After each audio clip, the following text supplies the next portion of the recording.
En el debate que se hizo hace dos videos, o en el video pasado, no recuerdo, acerca de que nos dicen sistemáticos a los sedes, un usuario hizo una serie de objeciones acerca de nuestra postura. Dice que nosotros estamos equivocados y expone 8 razones.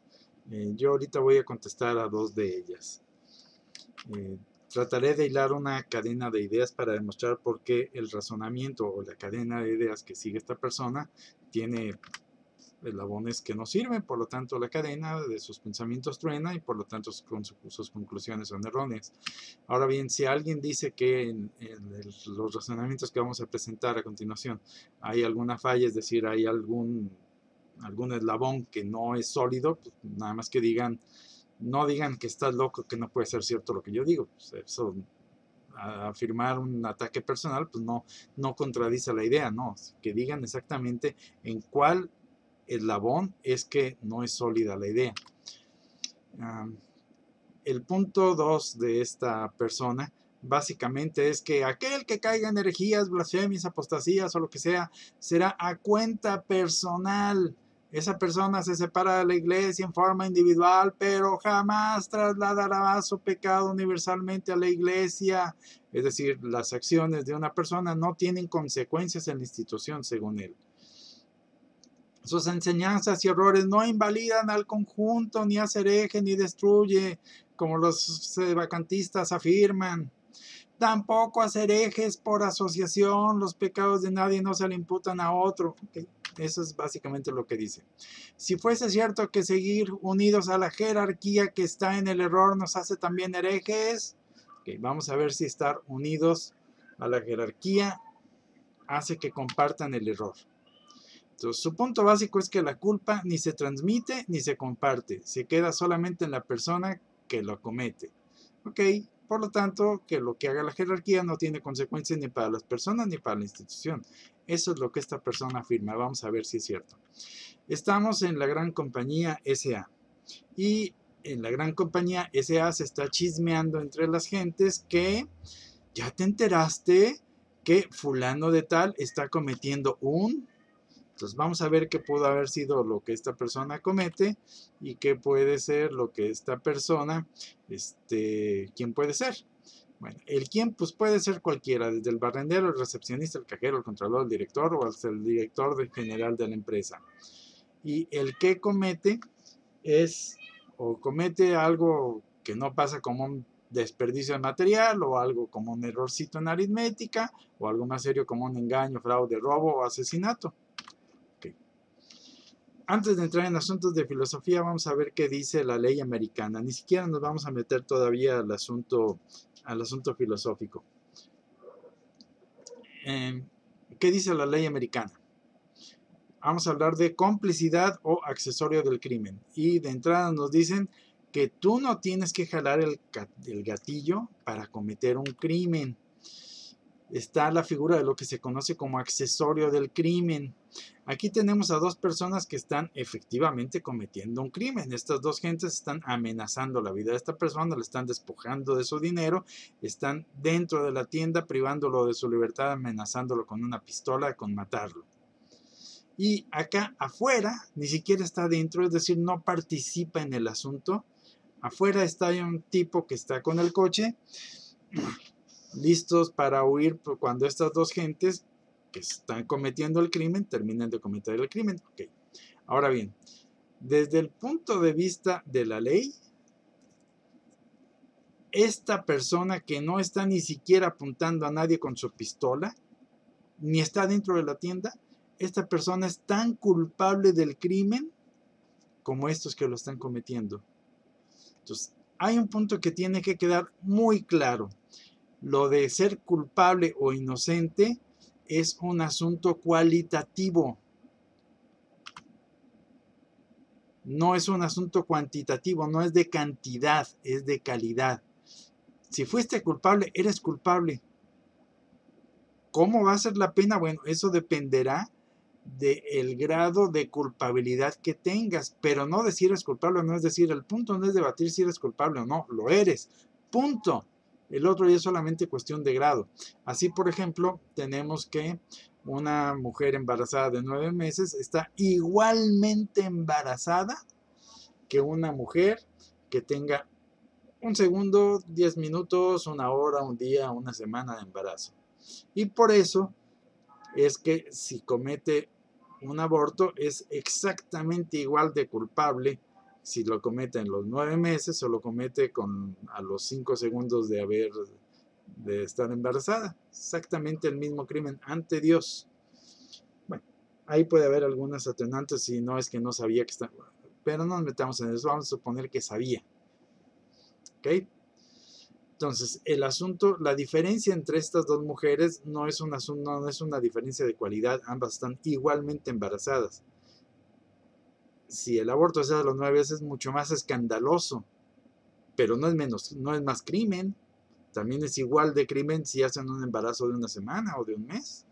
Entonces, ante Dios recordemos que tenemos 4 formas de pecar. O podemos pecar de pensamiento, de palabra, de obra o de omisión. Pecamos simplemente por no hacer lo que tenemos que hacer. Es muy importante, porque hay gente que piensa que solamente se peca actuando, es decir, yo no hice nada. No, espérame. El asunto es que tú no hiciste, si bien tú no hiciste nada en el crimen, como en este caso, tú no apuntaste a nadie con una pistola, no, pero omitiste abandonar a estos criminales. Es decir, eres cómplice de ellos y ante Dios eres igual de culpable. Tan culpable es el que mata a la vaca como el que le jala la pata. Entonces, lo que nuestro amigo dice por acá es que la culpa no se transmite. No, espérame, sí se transmite. Si tú omites hacer lo que tienes que hacer, o si tú con tu silencio omites, es decir, aquí un director de finanzas está planeando o está cometiendo un desfalco, lo que ustedes quieran contra la empresa. Y esta persona no lo denuncia. Entonces, si la empresa quiebra, esta persona es ante sus compañeros tan culpable como el contralor o el gerente o el dueño que haya cometido el desfalco. Es igual de culpable. ¿Por qué? Porque no denunció el crimen. Él tenía la obligación de denunciar el crimen de desfalco que el fulano de acá estaba cometiendo. Entonces este es igual de culpable, comparte exactamente la misma culpa que el que realizó el desfalco, con su silencio. No hizo nada, no se quedó con un solo quinto de lo que este señor robó. No tuvo ninguna parte en eso, pero su silencio lo hace tan culpable como si hubiera él agarrado la mitad de la lana. Quedamos que el asunto de la culpa es cualitativa, ¿eh? La otra, la condena que le venga por ese pecado, va a ser distinta. Sí, yo estoy de acuerdo. Pero el punto no es si la condena es igual, el punto es si es culpable, y es culpable. Entonces, ya quedó claro que la culpa sí se comparte si se omite hacer lo que se tiene o se es cómplice, y el cómplice es simplemente con no hacer nada, el silencio ya es complicidad en el delito. ¿Eso queda claro? El guardar silencio ante un delito ya te hace cómplice. ¡Punto! Ok. Entonces, aquí vamos a cambiar el asunto acerca de la grandiosa iglesia romana, que es la buena, sobre todo desde el concilio. Vamos a cambiar un poquito el escenario. Vamos a hablar, para hacerlo más práctico, del Hospital Universal Romano, ¿sale? Para hacerlo muy claro, muy específico y que no se puedan salir con las ramas con que no es cierto que dice eso. Vamos a ver si no es cierto que dice eso. Entonces vamos a hablar del Gran Hospital Universal Romano, que tiene una plantilla de, ¿qué les parece que tengan aquí 10,000 enfermeras y que sean 5,000 doctores y 12 del cuerpo directivo, ¿sale? Y como 10,000 gatos más de otras cosas. Y vamos a suponer que tú trabajas en este hospital y eres el que prepara las anestesias. Tú preparas las anestesias del quirófano. Digamos que los de los del Parenthood los tipos esos promotores, logran colocar en este fabuloso Hospital Universal Romano un nuevo director general, ¿sale? Planned Parenthood coloca un nuevo director general, obviamente a favor de Planned Parenthood. Esa fue la idea. Entonces, este nuevo director general que llega al Hospital Universal Romano dice, señores, vamos a hacer abortos. Punto. ¿Cómo cambia eso la cosa de la vida en el hospital? Okay. Vamos a necesitar un par de definiciones. Médico es aquel que utiliza la ciencia médica para hacer moralmente el bien y respeta la vida, haciendo todo lo posible por no causar el mal, como dice precisamente el juramento de Hipócrates. Y vamos a decir que hospital, el Hospital Universal Romano, es el lugar equipado para que los médicos hagan el bien moralmente. Ahora bien, este nuevo director dijo que aquí vamos a hacer abortos. Entonces, este hospital va a usar el mismo equipo y el mismo personal para producir abortos, ¿sale? Vamos aquí a comparar dos hospitales.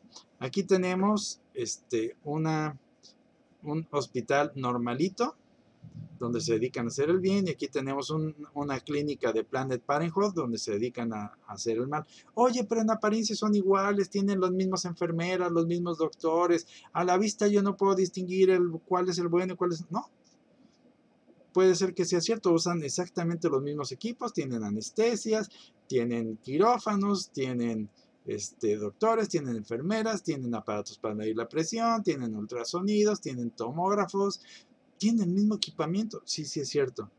No más que sí se puede llamar hospital porque practica el bien. Este no se puede llamar hospital porque practica el mal. Este es un centro de abortos. Entonces, no le puedo llamar iglesia a la de un metodista o a la de un luterano. No puedo. ¿Por qué? Porque ahí no se practica la religión. Ahí se practica unas ideologías que finalmente vienen del diablo. Punto. Digamos las cosas por su nombre. Entonces, en el momento en que una iglesia se desvía de la fe, pues ya no es iglesia, porque lo esencial de la iglesia es que sea la que transmite las instrucciones de Dios. Entonces, ¿cuál es la diferencia entre alguien abortista y un médico? El médico es el que utiliza la ciencia médica para el bien. Al otro, aunque también fue a la misma escuela de medicina y usa los mismos instrumentos y el mismo ultrasonido, no lo puedo llamar médico. ¿Por qué? Porque este es un asesino. Médico es sinónimo de causar el bien. Entonces, ¿cómo voy a decir que es sinónimo de causar el bien el que produce abortos? No puedo. Este es un asesino. Con entrenamiento en ciencias médicas, sí, pero es un asesino. Ahora bien, ya quedamos que el director de esta nueva institución, el director de esta institución bimilenaria que tiene 2000 años, el Hospital Universal Romano, lograron infiltrar los de Parenthood, un nuevo director general, y dijo, vamos a hacer abortos. Y tú que trabajas ahí dices, luchemos desde dentro. Esa es tu postura. Gritan desaforadamente, ni San Agustín, no abandonaron el hospital, ellos se quedaron en el hospital, no la abandonaron. Ok. ¿Qué dicen los tontuelos de Reconocer y Resistir? No se vayan. Fíjense qué interesante. Esos abortos los comete a título personal. Esos abortos no afectan el hospital. Este sigue siendo un buen y santo hospital. Quédense, impidan los abortos, todo está bien, no obedezcan ni problema solucionado. Eso es lo que dicen los de Reconocer y Resistir. Ahora bien, ¿ustedes creen que esos abortos que se van a cometer ahora en este hospital son a título personal? Es decir, que no tienen consecuencias para la institución.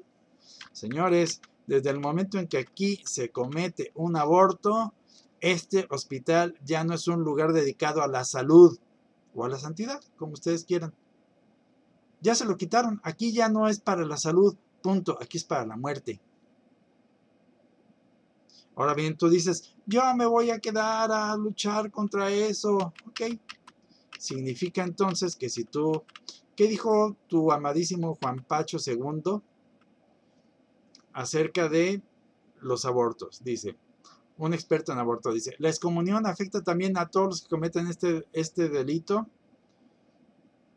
conociendo la pena, incluido también aquellos cómplices.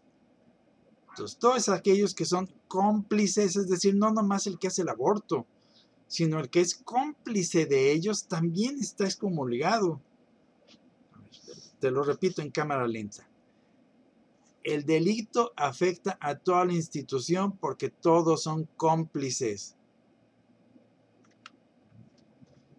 Eso quiere decir que los 2,000 doctores, y las 10,000 enfermeras que teníamos ahí, ya no son médicos. Esos 2,000 ahora son asesinos. Lo mismo las enfermeras. ¿Por qué? Porque en esa institución ya por norma se practica el aborto. Pero el asunto no es que alguna vez haya sucedido un aborto ahí. No, esto ya es política del hospital. Este director ya dijo que aquí se van a producir abortos sistemáticamente. Tú dices, quedémonos. ¿Ok? Te quedas, eres cómplice. Eres cómplice. ¿No te gusta la palabra soy cómplice de esos abortos? Que no te guste. Juan Pablo te lo está diciendo. Afecta a todos aquellos cómplices. ¿Qué es lo esencial de un hospital? Bueno, lo que hace un hospital ser hospital es precisamente que se practique la bondad de la medicina. Si se practica la muerte, al ya no cumplirse la esencia de un hospital, este ya no es un hospital. Entonces, el gran hospital universal romano ya no es hospital.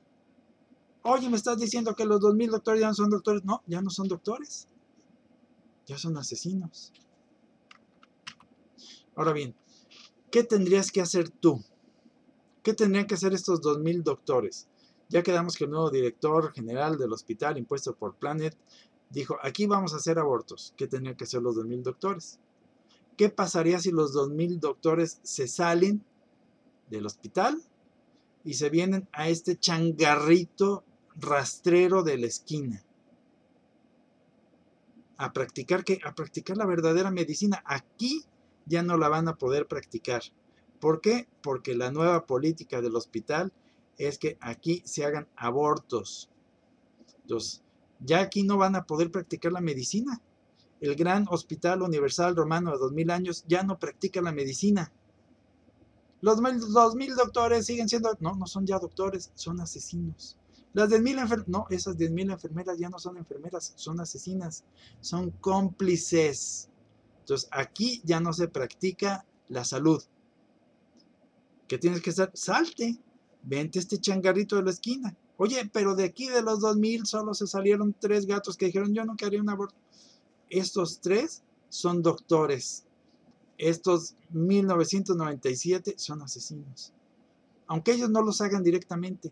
¿Por qué? Porque no lo denuncian, están ahí con su presencia autorizándolos. Entonces, ¿qué pasó con tu hospital universal romano? ¿Dejó de ser hospital?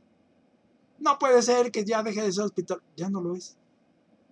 ¿Por qué? Porque aquí ya no se practica la salud.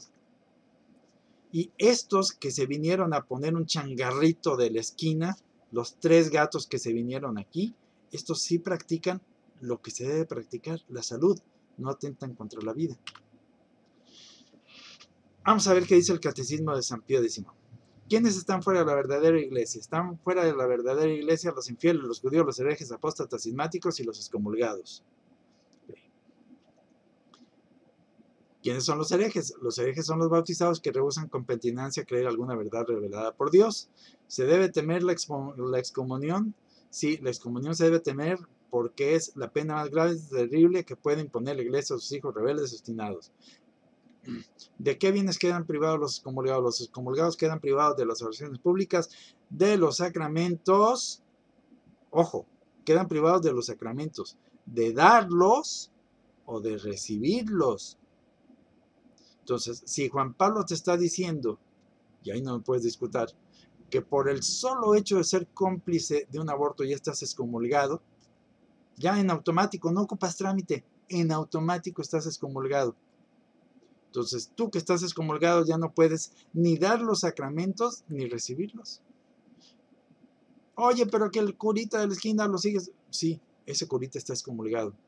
Vamos a sustituir la palabra aborto, vamos a sustituirla por herejía. Entonces, todos los cómplices de la herejía están automáticamente excomulgados. Todos. Entonces, ¿qué nos está diciendo aquí el Catecismo de San Pío X? Bueno, el Catecismo de San Pío X nos está diciendo que la Iglesia es exclusiva, es una institución exclusiva. Vamos a decirlo de tres modos distintos. En la Iglesia Católica hay únicamente católicos como miembros de la Iglesia. Otra forma de decirlo, la Iglesia Católica es exclusiva para católicos. Otro modo de decirlo, ningún no católico, es decir, ninguno que no sea católico está dentro o pertenece a la Iglesia. Oye, todos los bautizados, no, todos los bautizados no. Oye, todos los que fueron ordenados tienen o son monjas, no, ellos no. Si fue ordenado sacerdote, pero ya profesó la herejía o con su silencio se hizo cómplice de herejía, ya no es católico y por lo tanto ya no pertenece a la Iglesia. Esto que voy a decir ahora aplica igualmente si fue para en tiempos del concilio o para en tiempos de hoy. Suponte que el concilio fue bueno, vamos a suponer. Suponte que el malo de la película es el argentino que tienen hoy en día ustedes ahí. Vamos a suponer. Pero sabemos que en realidad esto vino desde el tiempo de Pablo VI, de Montini. Entonces, la Iglesia tenía un papa, tenía, por decir un número, 1000 obispos en aquel entonces, 3000 que tiene hoy, tenía 100,000 sacerdotes, 500,000 frailes y monjas y 3,330,000 o los que sean 3 billones de católicos en todo el mundo. Este señor empieza a hacer herejías. Deja de ser católico. La Iglesia se quedó sin cabeza. Oye, sí, la Iglesia se quedó sin cabeza. Entonces, al ver las herejías de este señor, estos 1000 obispos que firmaron el concilio hereje dejaron de ser obispos católicos. ¿Conservan el grado de obispo? Sí, sí lo conservan para su propia condenación, pero ya no pertenecen a la Iglesia. Entonces, la Iglesia, estos 3,330,000, ya no tiene obispos. Oye, hubo 3 obispos aquí que no firmaron el concilio. La Iglesia ahora tiene 3 obispos. Estos 10,000 gentes que son en este momento son herejes materiales, o puede ser que todavía haya entre ellos católicos, solamente tienen 3 obispos válidos. Luego, cuando cambian la misa, o hoy en día que no lo denuncian, es decir, todo el mundo ve lo que hace Bergoglio y no lo denuncia, pero vamos a decir, cambian la misa y la ponen una misa protestanizada, estos 10,000 sacerdotes, que en aquel tiempo eran sacerdotes válidamente ordenados, dejaron de ser sacerdotes. Siguen conservando el grado de sacerdotes, eso sí, pero dejaron de pertenecer a la Iglesia. ¿Por qué? Porque con su silencio y su omisión, estos están apoyando a este señor en su herejía. Los 500,000 frailes y monjas, con su silencio y omisión, están apoyando lo que dice este señor. Entonces, si tú tienes que salirte de ese hospital donde ahora se hacen abortos, estas 10,000 monjas o estos 500,000 tendrían que dejar ese sitio donde se cometen herejías. ¿Por qué? Por la misma razón que tú te tendrías que salir de ese hospital. Porque si no te sales, eres cómplice. Aquí eres cómplice de herejía. Por lo tanto, dejas de ser católico. En automático estás fuera de la Iglesia. Entonces, así como aquella persona, si quiere seguir ejerciendo la medicina y no el asesinato, tiene que dejar ese hospital y venirse el changarrito de la esquina a practicar la medicina, así estos tenían que haber dejado a este tipo hablando solo en Roma y venirse a refugiar en donde fuera, pero simplemente no bajo su tutela. Luego pasa el tiempo y estos 3,300,000 o les vale Wilson su religión y nunca se enteran de lo que hacen más arriba, en cuyo caso no son católicos porque les vale Wilson su religión. O sea, si para ellos ser católico es de nombre o nada más ir a misa los domingos, pues, señor, no eres católico, eres un hereje. Y o sabiendo lo que este señor está haciendo arriba, siguen estando cada domingo y dicen de su propia voz que lo aceptan en unión con el Papa. Bueno, Estos 3 millones o lo que tú quieras, también se hacen cómplices de herejía. ¿Quiénes practican la verdadera religión? Los 3 gatos que se salieron. Okay. Oye, pero los sacerdotes nos tienen que dar los sacramentos. No, espérame. En tiempos del arrianismo hubo un rey en España que era arriano. Y este arriano quería que su hijo fuera a toda costa un arriano. Este señor, el Menegildo, no quiso aceptar el arrianismo. Su papá lo obligó, lo metió al bote, lo encarceló para que a fuerzas aceptara la comunión y las misas de los arrianos. Él prefirió morir antes que aceptar los sacramentos de un hereje. Ese obispo arriano era válidamente ordenado, sí. Su misa era válida, sí. Ni siquiera era una misa protestanizada, seguían el mismo rito. Pero el señor era un arriano. Entonces su sacramento era lícito, pero inválido. Y este señor, plenamente católico, prefirió aceptar la muerte antes que aceptar los sacramentos de un hereje. ¿Ya? ¿Ya te queda claro el asunto? Entonces, ahorita en los tiempos que vivimos, este señor, no hay modo de que discutan hoy en día de que no es un hereje. Si ya ni vicario de Cristo es, ya lo dijo claramente. Y Tucson acaba de decir hace un par de días que la iglesia ya no busca convencer a nadie. Ya no busca convertir a nadie. Entonces, esa cosa ya no es iglesia. ¿Dónde vas a practicar el catolicismo? ¿Ahí con ellos? No, porque eres cómplice. ¿De qué está construida la iglesia? La iglesia no está construida de ladrillos, está construida de personas. Personas que son católicos, es decir, que no aceptan ni una sola herejía.